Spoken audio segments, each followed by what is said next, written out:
অর্জুন বিস্ময়ের সঙ্গে লক্ষ্য করলেন কৌরব পক্ষে যোদ্ধারূপে উপস্থিত হয়েছেন তাঁরই পরম পূজনীয় পিতামহ ভীষ্মদেব।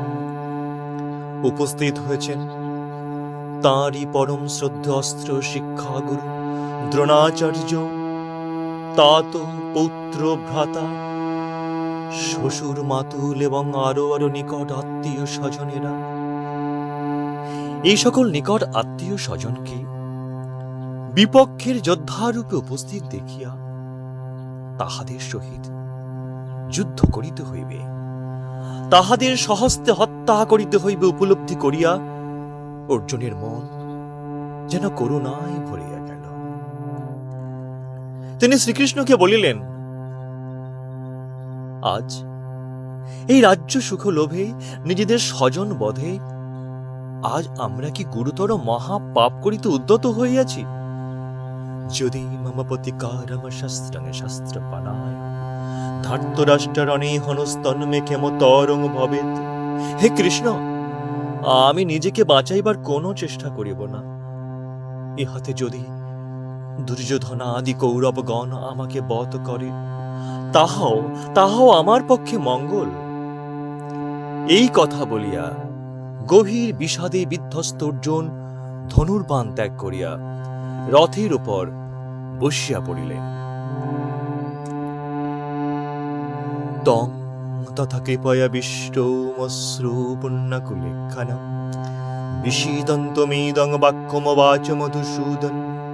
সজল নেত্র বিষাদগ্রস্ত বিধ্বস্ত অর্জুনকে অবলোকন করিয়া স্বয়ং ভগবান শ্রীকৃষ্ণ বলিলেন, কুতস্থ কস্মলমিদং বিষমে সমাপস্থিতম অনার্য জুষ্টম সর্গৌম কীর্তি কর্মর্জুন কৈলব্যং মাস্ম গম পার্থনৈতজ্জুপপদ্যতে ক্ষুদ্রং হৃদয় দুর্বলং তক্ততিষ্ঠ পরন্তপ। হে অর্জুন, আর ক্ষণমাত্র পরে শুরু হইবে মহারণ। এই সংকটময় মুহূর্তে তোমারই বিষাদময় অবস্থা। অর্জুন, এই বিষাদ তোমার অনার্য সেবিত মোহ। ইহা সৎ ব্যক্তির শোভা পায় না, ইহা স্বর্গপথে বাধা। এ তোমার ক্ষুদ্র হৃদয় দুর্বলতা। অর্জুন জগৎ বিখ্যাত ক্ষত্রিয় বীর, ন্যায় যুদ্ধ করে তার ধর্ম। তিনি বহু যুদ্ধে অবতীর্ণ হয়েছেন, জয়লাভ করেছেন, বিপুল কীর্তি অর্জন করেছেন। আজ তিনি কুরুক্ষেত্রের যুদ্ধে উপস্থিত হয়েছেন, কিন্তু বিপক্ষে আজ আত্মীয় স্বজন। তাই স্বজন গণের প্রতি মমত্ব বশত তিনি বিষণ্ণতায় নিমগ্ন হয়েছেন। শ্রীকৃষ্ণ বলিতেছেন, অর্জুন, তোমারই বিষণ্ণতা, তোমারই শোকাচ্ছন্নতা, এ তোমার মহাচ্ছন্নতা। চিত্ত মহাচ্ছন্ন হলে তা দুর্বল হয়ে পড়ে, তার স্মৃতিশক্তি বিচার শক্তি লোপ পায়। তাই শ্রীকৃষ্ণ অর্জুনকে একটু ভৎসনার সুরে বললেন, হে অর্জুন, তুমি যে আর্য সন্তান, তুমি যে ক্ষত্রিয় বীর, তা তুমি স্মরণ করো। তুমি তা না করিয়া তুমি অজ্ঞানীর মতো অনার্যের মতো আচরণ করিতেছ। যুদ্ধক্ষেত্রে স্বজনের মমতায় ক্ষত্রিয় ধর্মকে ত্যাগ করিয়া, স্বধর্মকে ত্যাগ করিয়া অর্জুনের চিত্তে এই যে মহাচ্ছন্নতা, শোকাচ্ছন্নতা, এ তার দুর্বল হৃদয়ের পরিচয়। সাধারণ মানুষের ক্ষেত্রে এই দুর্বলতা দেখা দিতে পারে, কিন্তু অর্জুনের মতো একজন বিরাট বীরের পক্ষে এ দুর্বলতা মোটেই উপযুক্ত নয়। কিন্তু চিত্ত মহাচ্ছন্ন হলে তা দুর্বল হয়ে পড়ে। অর্জুন বলবীর্যে, শিক্ষায়, জ্ঞানে, চরিত্রে একজন শ্রেষ্ঠ পুরুষ হইলেও তিনি আমাদেরই মতো সাধারণ মানুষের মতোই কিন্তু একজন সাধারণ মানুষ ছিলেন, অজ্ঞ মানুষ ছিলেন। আমাদেরই মতোই তার ধারণা ছিল এই দেহটাই জীবন, এই রক্ত মাংসের শরীরটাই সব। এর ভেতরে কোনো আধ্যাত্মিক সত্তা নেই, কোনো অলৌকিক সত্তা নেই যে এই দেহটাকে টিকিয়ে রেখেছে। অর্থাৎ অর্জুনের মধ্যে আত্মজ্ঞান ছিল না, ব্রহ্মজ্ঞান ছিল না। সৃষ্টির এই নাটকে তিনি জানতেন না আদি মধ্য অন্তের জ্ঞান কি। আমি কে? আমি কোথা থেকে এসেছি? আমার প্রকৃত পরিচয় কি? আমার প্রকৃত পিতা কে? এই সংসার রূপী খেলার প্রকৃত ইতিহাস কি? আমার কর্ম কি? এই সমস্ত রহস্য তিনি জানতেন না। তো যার মধ্যে আত্মজ্ঞান নেই সে তো অজ্ঞানী, যার মধ্যে বোধ ব্রহ্ম জ্ঞান নেই সে তো অজ্ঞানী। আর অজ্ঞানী চিত্ত সর্বদাই কিন্তু দুর্বল, কারণ অজ্ঞানী চিত্ত কামনা বাসনায় বিচলিত থাকে, নানা ভাবের আবেগে অভিভূত থাকে। অজ্ঞানী নিজের বুদ্ধিকে স্থির এবং সমাহিত করতে পারে না। তাই অজ্ঞানী সংকল্প যতই দৃঢ় হোক, উদ্দেশ্য যতই মহৎ হোক, জীবন যতই উন্নত হোক না কেন, মায়ামোহের আক্রমণ থেকে সম্পূর্ণ মুক্তি লাভ তাহার পক্ষে অসম্ভব। পক্ষান্তরে জ্ঞানীর চিত্ত কিন্তু সবল, কেননা জ্ঞানীর চিত্ত আত্মজ্ঞানে বা ব্রহ্মজ্ঞানে সমাহিত। কাজেই চিত্তকে শুদ্ধ এবং সবল করবার জন্য আমাদের আত্মজ্ঞান বা ব্রহ্মজ্ঞান লাভ করা একান্ত আবশ্যক। শ্রীকৃষ্ণ অর্জুনকে তথা সমগ্র মানব জাতির মধ্যে থেকে সকল দুর্বলতা, সকল গ্লানি, সকল মলিনতাকে দূর করে, সকল তুচ্ছতা দূর করে মানুষকে সবল, শুদ্ধ, শক্তিমান করবার জন্যই শ্রীমদ্ ভাগবত গীতা জ্ঞান দান করেছেন। সে ব্রহ্ম জ্ঞানের মধ্য দিয়ে আমাদের সকল কর্ম শুদ্ধ হবে, পবিত্র হবে। আর সে নিষ্কাম কর্মই, শুদ্ধ কর্মই আমাদেরকে অমৃতের দিকে নিয়ে যাবে। তো অর্জুন তো এসব জানতেন না। তাই অর্জুন ভগবান শ্রীকৃষ্ণকে বললেন, কথম ভীষ্মমহং সংখ্যে দ্রোণঞ্চ মধুসূদন ইষুভি পতিজোৎসামি পূজাহাবরিসূদন। হে কৃষ্ণ, আমি কেমন করিয়া আমি আমার পিতামহ ভীষ্মদেব, আমার অস্ত্র শিক্ষাগুরু দ্রোণাচার্যের উপর অস্ত্র নিক্ষেপ করিব? গুরুণ হত্যা হি মহানুভাবন শ্রেয় ভুক্তং ভৈক্ষমপি লোকে হত্যার্থা কামাংস্তু গুরুণী হইব ভুঞ্জীয় ভোগান রুধির প্রদিকে ধান। এমন মহাত্মা আর গুরুজন বধ করিয়া উহাদের রক্তমাখা অর্থ রাজ্য ভোগ করার চেয়ে ইহলোকে ভিক্ষা করিয়া খাওয়া ঢের ভালো। ন চৈতত বিদ্ম কতরণ্য গরীয় যোদ্ধা জয়ম যদি মানে জয়সু জানেইব হত্যানে জিজিবি সম স্থিহবস্থিতা প্রমুখ ধাত্তরাষ্ট্রা। যুদ্ধ আমরা জয়লাভ করি কিংবা উহারা আমাদের পরাজিত করে, কোনটি মঙ্গলময় আমি যে তাহা বুঝিতে পারিতেছি না সখা। কারণ কার্পণ্য দোষ পহত স্বভাব পৃচ্ছামি তং ধর্ম সং মূঢ় চেতা যচ্ছু সন্নিষিতং বুহিতন্মে শিষ্যস্তে হং সাধিমং তং প্রপন্নম। কারণ দীনতা আর জ্ঞাতিক্ষয় পাপে আমি যে বড় ভীত। প্রকৃত ধর্ম বিষয়ে আমার চিত্ত বিকল। তাই আমাকে যাহা নিশ্চিত শ্রেয় তাহা স্থির স্পষ্ট করিয়া বলো। আমি যে তোমার শিষ্য শরণাগত, আমাকে তুমি হিত উপদেশ দাও।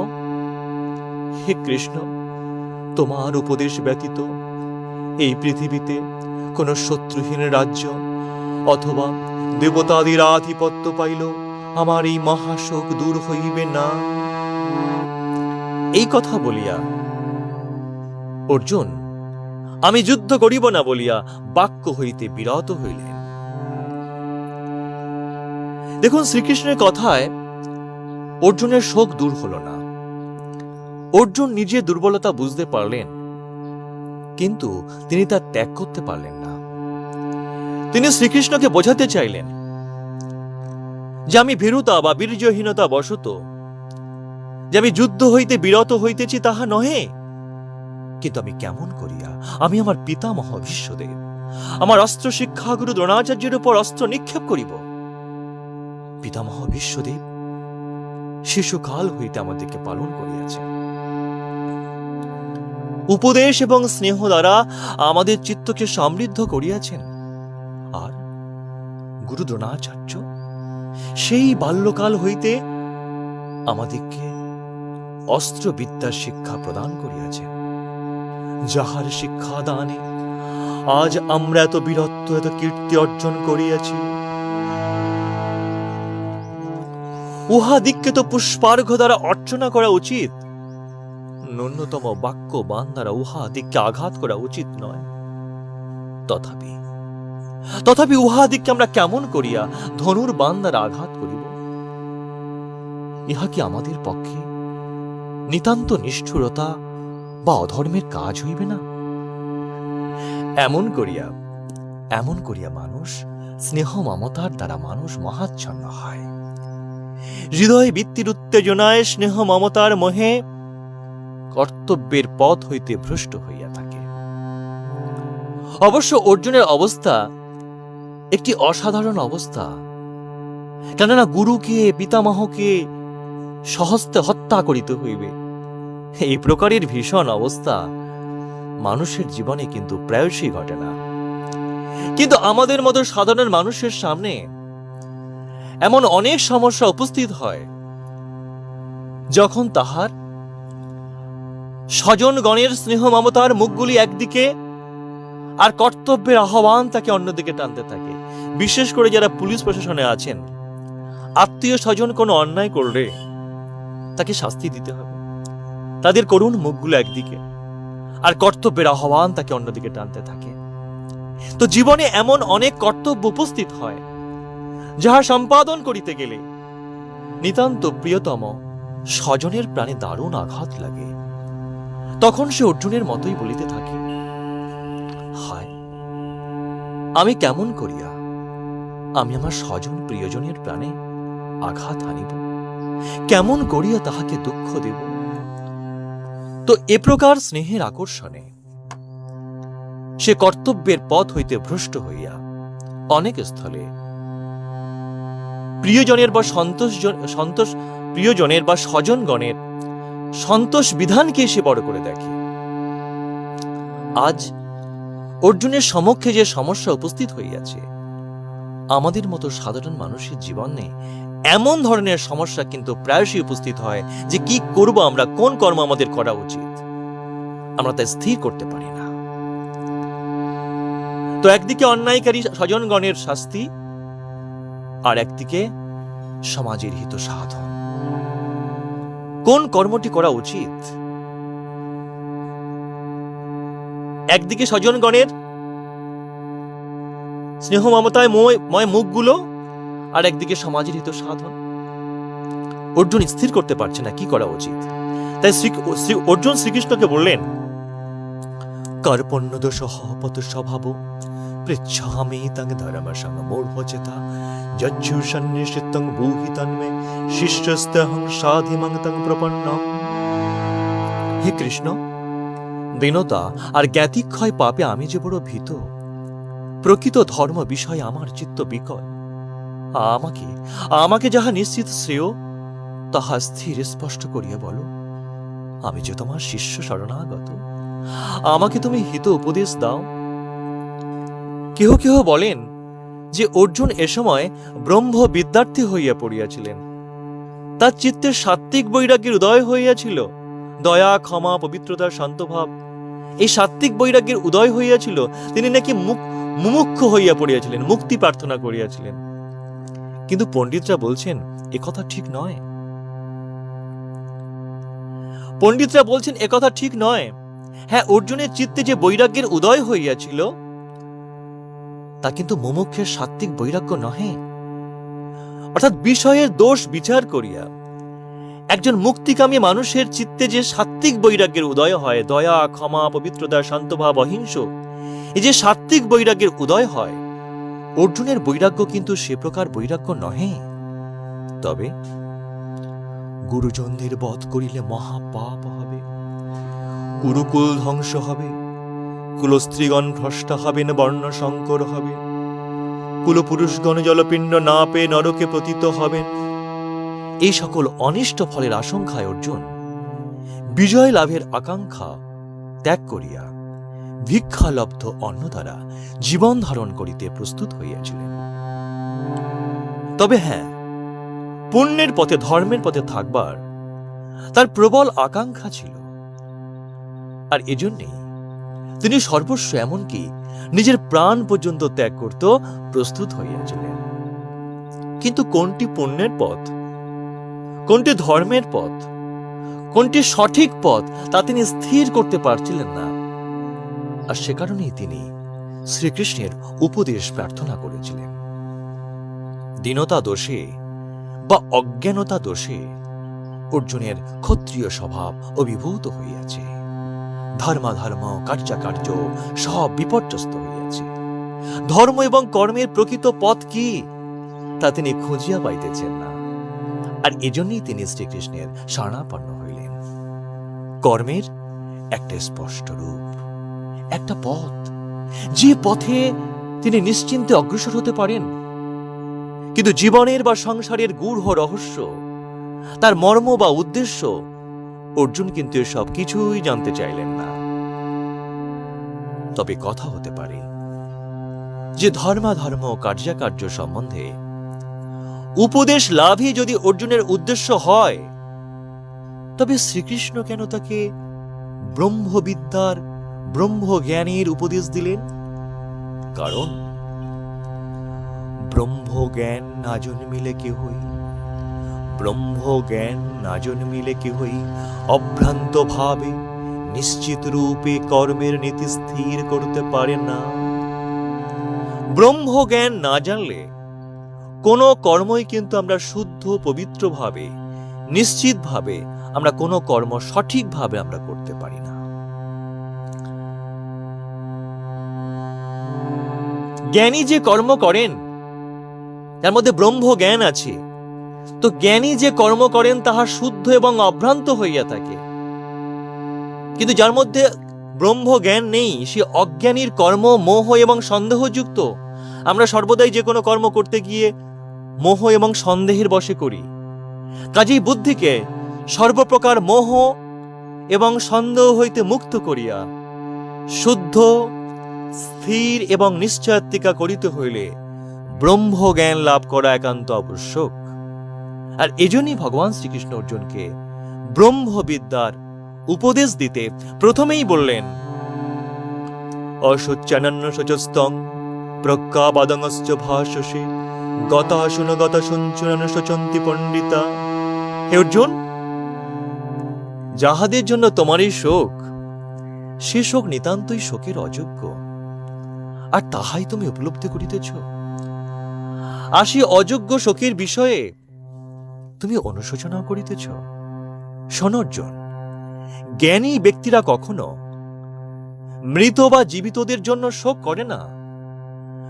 ন দেবাহং জাতু নাশং ন তং নেমে জনাধিফা না চৈব না ভবিষ্যাম সর্বে বয়মত পরম।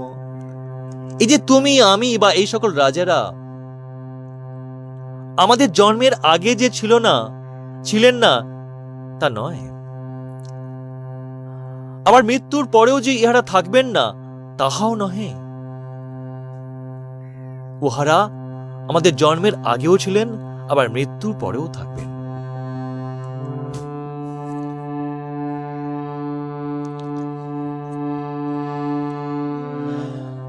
শোক